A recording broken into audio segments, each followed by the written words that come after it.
as soon as you, as a person, decide that you're not gonna lie anymore, and that whatever problem that you have, you're gonna deal with that problem right then where it presents itself, it'll show you a whole new side of you.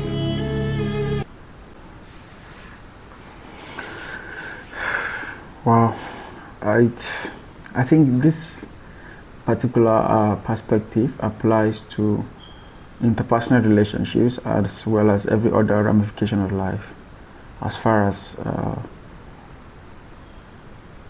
a dynamic of negotiation or dialogue exists.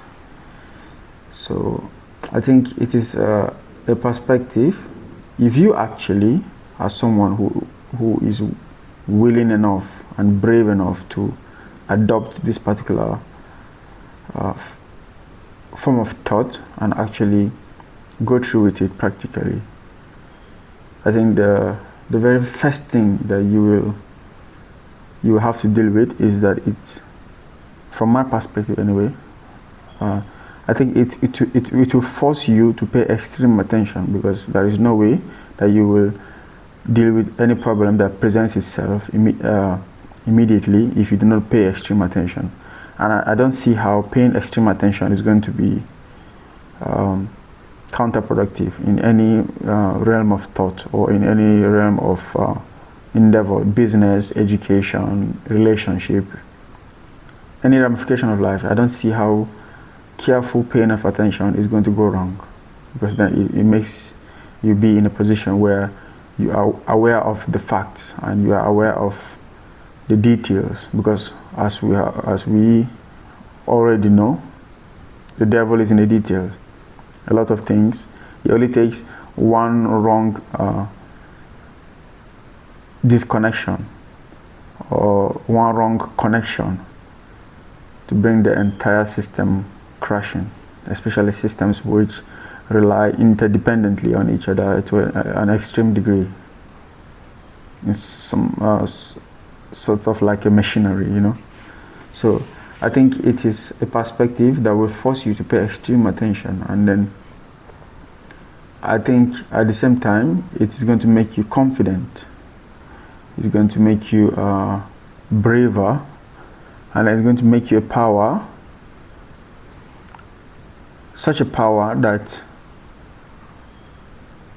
people will sometimes want to contend with, because it will challenge them as well to grow, or it will be sort of such a power that will filter the dead wood around you. I think so.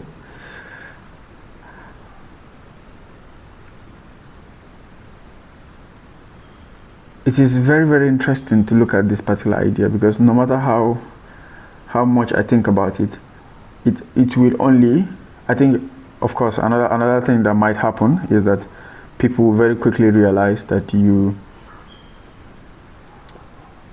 people might want to walk on eggshells around you if you're such a person, because I think that for you to be able to play with this particular idea, you have to have a certain degree of disagreeableness, because as we might know, that I think, at least for me, most of the population of people I've met are mostly agreeable, some too agreeable for their own good.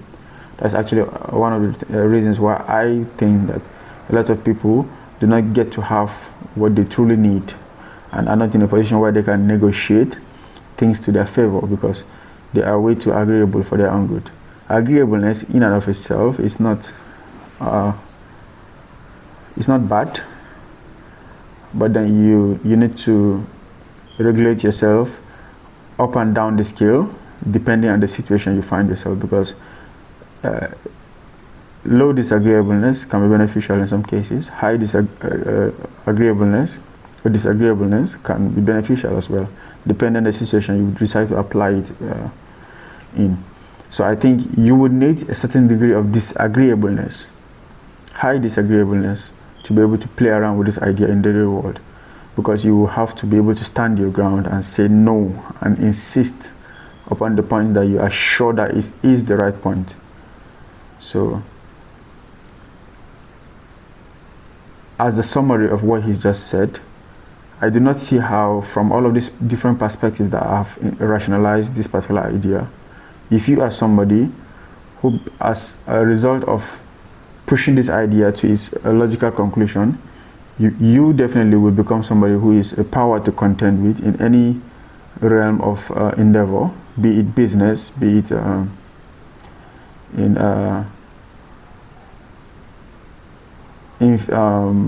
education, in relationships, family relationships, interpersonal relationship, romantic relationship. You'll be someone who will be able to stand your ground and see what you actually need from the other person. You'll be able to negotiate. You become braver. And I like the idea of bravery, because when people think about bravery, they very quickly think about a decrease in fear or a depreciation in fear. But that's not. I don't think I have an informed perspective which suggests that it is not quite right to view bravery as a reduction in fear, because when you become less afraid, it means it narrows it down to specific situations. You become less afraid of something specific. But when you become braver, it changes you as a person, which means that across all difficult things, you grow in your ability to be able to challenge and stand your ground against anything that might initiate any feeling of fear in you. So that rationalization spreads across a large degree of a large variation rather of difficult situations, as opposed to the idea of being less afraid. Less afraid narrows it down to a specific situation that you are confronted with.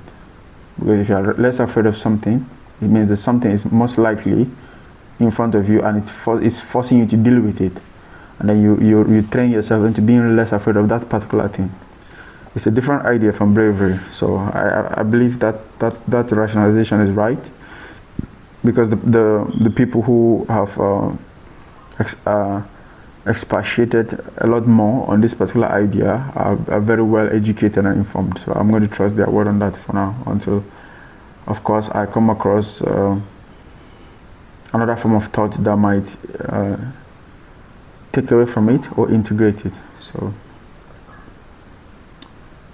I agree totally with this idea. By the time you are somebody who decides to deal with any problems in their life which